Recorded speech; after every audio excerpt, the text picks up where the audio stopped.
Ya,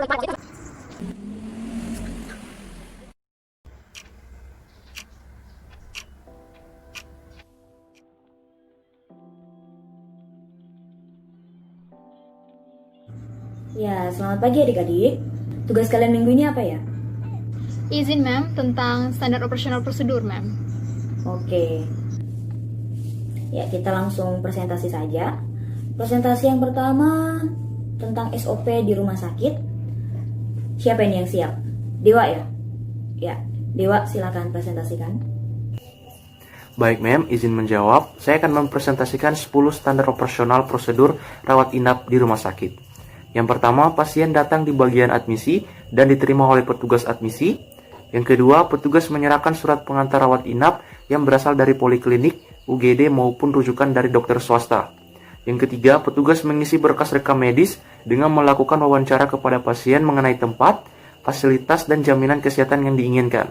Yang keempat, petugas mengecek, mencarikan tempat, dan memfasilitasi apa yang pasien inginkan. Yang kelima, petugas menanyakan apakah pasien meminta fasilitas atau perawatan yang lain. Yang keenam, petugas menanyakan apakah pasien setuju dengan fasilitas yang sesuai dengan permintaan pasien. Yang ketujuh, petugas memberitahukan ke pihak ruangan rawat inap akan ada pasien baru. Yang kedelapan, petugas medis di unit pelayanan rawat inap memberikan pelayanan kesehatan bagi pasien. Yang kesembilan, petugas rawat inap menanyakan kepada dokter apakah pasien sudah diperbolehkan untuk pulang. Dan yang terakhir, yang ke-10, jika prosedur di atas tidak diindahkan oleh petugas rawat inap, maka petugas yang bersangkutan mendapatkan sanksi oleh pihak manajemen maupun direktur rumah sakit. Sekian presentasi dari saya, ma'am. Terima kasih. Oke, terima kasih Dewa. Selanjutnya kita akan dengarkan presentasi yang kedua. Presentasi tentang SOP di universitas. Silakan Atalia. Baik, terima kasih ma'am. Saat ini saya akan mempresentasikan standar operasional prosedur universitas pada Universitas Riau dalam pelaksanaan ujian tengah semester. Yang pertama, dosen penanggung jawab mata kuliah diwajibkan untuk hadir dalam pelaksanaan UTS mata kuliah yang diampunya. Yang kedua, mahasiswa peserta ujian diwajibkan mengikuti ujian sesuai dengan peraturan yang berlaku. Yang ketiga, mahasiswa yang datang setelah 30 menit ujian berlangsung tidak diperkenankan mengikuti ujian. Yang keempat, mahasiswa yang hadir setelah 15 menit dan sebelum 30 menit wajib menyerahkan surat pengantar dan waktu ujian dihitung sesuai dengan waktu yang berlaku. Yang kelima, mahasiswa yang tidak bisa mengikuti ujian karena sesuatu hal, misalnya sakit, bisa mengikuti ujian susulan, paling lambat 6 hari kerja setelah ujian berakhir, dengan membuat surat pengantar dari wakil dekan 1. Yang keenam, mahasiswa bisa mengurus surat pengantar kepada WD 1 dengan membuat surat keterangan dokter untuk yang sakit dan surat keterangan kematian untuk yang orang tuanya meninggal. Yang ketujuh, bagian akademik fakultas atau jurusan atau prodi menyiapkan daftar hadir peserta dan belangko nilai ujian, soal ujian, dan formulir berita acara pelaksanaan ujian beserta pelengkapan ujian lainnya. Yang kedelapan, bagian akademik fakultas atau jurusan atau prodi menyerahkan soal beserta perangkat ujian kepada para pengawas ujian. Yang kesembilan, pengawas ujian melaksanakan dan mengawasi jalannya ujian sesuai dengan jadwal. Sekian presentasi dari saya, terima kasih. Baik, terima kasih Atalia. Selanjutnya untuk SOP di restoran. Kita akan dengarkan presentasi oleh Gracia. Silakan Gracia. Izin, ma'am. Terima kasih atas kesempatan yang telah diberikan kepada saya. Saat ini saya akan presentasi tentang standar operasional prosedur di restoran. Pelayanan makanan oleh pramusaji di Kitchen Hotel Arya Duta, Medan. Prosedur yang pertama yaitu sesudah restoran buka, seorang grader menyambut tamu dan mengantarkan tamu ke meja yang sudah dipesan. Yang kedua, perkenalkan menu kepada tamu dan catat semua pesanan tamu tersebut. Jangan lupa untuk memastikan pesanan yang dicatat sudah sesuai dengan pesanan tamu. Yang ketiga, sambil tamu menunggu makanan datang, siapkan gelas dan tuangkan air mineral. Yang keempat, pramusaji meletakkan makanan dan minuman ke meja tamu sambil menyebutkan nama makanan dan minuman tersebut.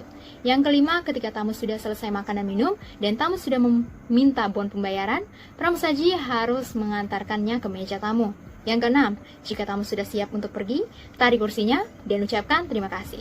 Yang ketujuh, pramusaji membersihkan meja tamu dan menyusun kembali peralatan makan dan minum seperti semula lalu mengganti taplak meja. Hal ini harus segera dilakukan agar siap untuk menyambut tamu yang baru. Cukup sekian, ma'am. Itu presentasi saya. Terima kasih. Ya, terima kasih untuk presentasinya. Mungkin Mem hanya menambahkan sedikit saja. Jika tadi kalian membahas tentang SOP di universitas, di rumah sakit, dan juga di restoran, nah SOP ini tidak hanya di instansi atau di perusahaan saja ya. Jadi SOP ini juga ada di kehidupan kita sehari-hari, seperti kehidupan berpacaran, kehidupan pertemanan, itu juga ada SOP-nya tersendiri begitu. Jadi ada standarisasinya tersendiri. Jadi standarisasi ini itu jika di internasional itu namanya ISO, sedangkan di nasional itu namanya SNI begitu. Oke? Kalian sudah mengerti ya tentang SOP? Nah, jadi kalau misalnya ada pertanyaan-pertanyaan kita lanjutkan di WhatsApp group. Kemudian untuk tugas selanjutnya kita ketemu di Google Classroom, oke? Baik, terima kasih, Mem. Sekian dulu untuk kuliah hari ini. Selamat siang.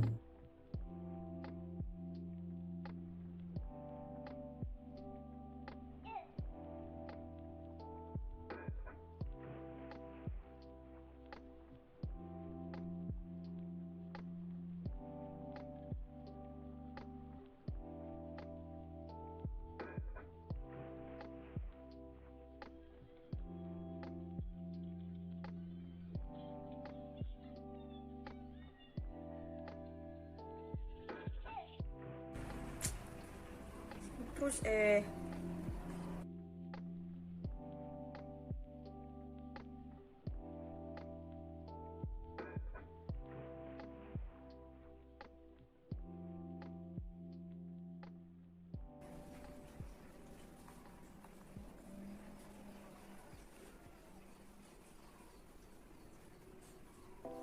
kasih ya.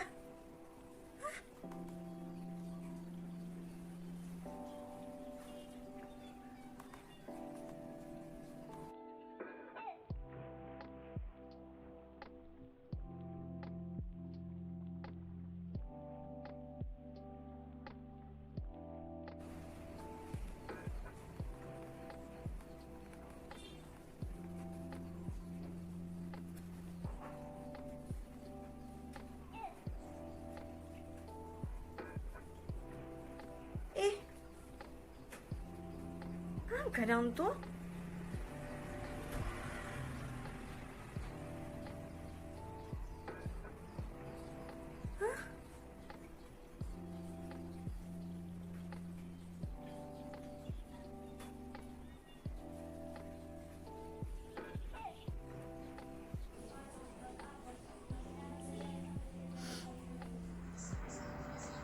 Lia.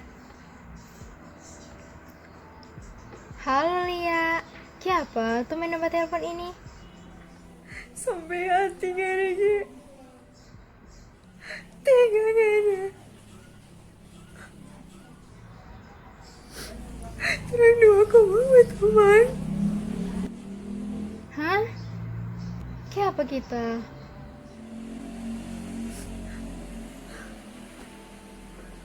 Halo? Lia? Lia?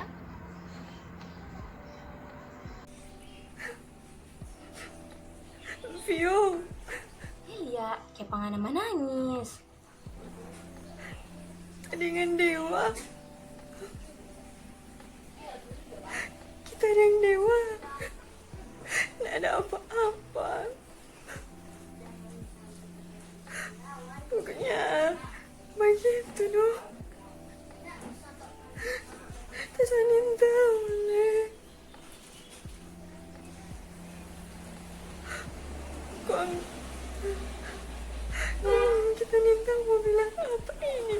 Pokoknya begitu dong. Sudah ini aja. Hah? Kayak pagi-pagi tuh, Dang. Nggak tahu Levio. Nah, jadi begini Lia, dalam berpacaran itu ada standar operasional prosedur. Masa Le? Ini dong anak terbucin sampai cinta bikin bodoh. Lia, dengar baik-baik nih. Kita mau bilang tuh standar operasional prosedur dalam berpacaran. Yang pertama, saling menghargai urusan dan kepentingan satu sama lain. 2, Pasangan harus mau mendengarkan penjelasan atas suatu permasalahan dan mau memaafkan. 3. Perkenalan ke orang tua masing-masing dianjurkan, tetapi tidak bersifat terburu-buru. 4. Tidak dibenarkan membohongi pasangan demi alasan apapun atau kebaikan siapapun. 5. Tidak dibenarkan melakukan kontak fisik. 6. Tidak dibenarkan menjerumuskan pasangan ke hal-hal negatif. Dan yang ketujuh, paling terakhir, perselingkuhan merupakan suatu tindak kriminal yang bertentangan dengan SOP dan pelakunya mendapat sanksi sesuai standar operasional prosedur atau SOP. Iya dong, makasih nih Vio. Atas toh, Lia so tahu tapi hubungan Dewa. Kita mesti bagaimana, Dang? Oh, telepon Angel juga, telepon Angel. Angel, ini. Halo Angel. Halo, Ge. Angel, sibuk nggak? Nggak, kenapa, Ge? Ada apa? What? Iya Angel. Begini Dang DP cerita. Begitu Angel. Astaga, Ge. Semestinya Ngana nggak boleh begitu, Palia. Karena dalam pertemanan itu ada DP standar operasional prosedur. Tak kira cuma di dunia kerja tuh ada standar operasional prosedur. Oh, salah, Ngana. Jadi, standar operasional dalam pertemanan itu, yang pertama, tidak ada kebohongan satu sama lain. Yang kedua, saling jujur atau terbuka. Yang ketiga, menerima masukan atau kritikan dari teman. Yang keempat, saling mendukung dalam suka dan duka. Yang kelima, saling mendengarkan. Yang keenam, saling memaafkan. Yang ketujuh, tidak meninggalkan teman. Dan yang kedelapan, tidak mengambil apa yang menjadi milik teman. Jadi, Ge, Ngana minta maaf Jo, Palia. Kok nggak tinggal Jo lelaki buaya itu? Oh iya Dang Jel. Makasih nih DP saran. Ya, Ge, sama-sama.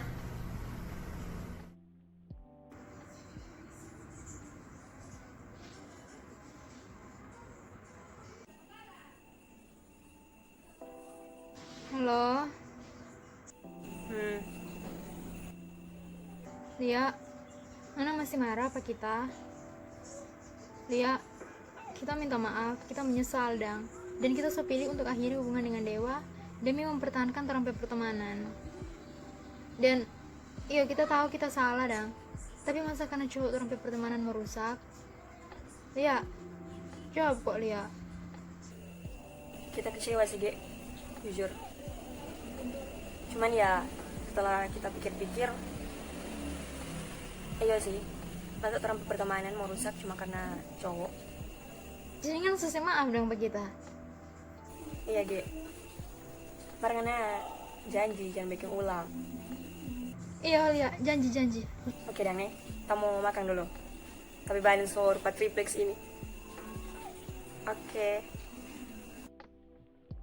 Oke teman-teman, dari cerita tadi kita bisa mengetahui bahwa standar operasional prosedur adalah sistem yang disusun untuk memudahkan, merapikan, dan menertibkan suatu pekerjaan.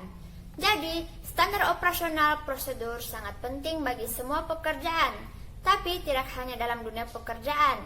Dalam hubungan pertemanan dan berpacaran, juga sangat penting untuk menyusun dan menggunakan standar operasional prosedur, biar tidak terjadi hal-hal yang tidak diinginkan.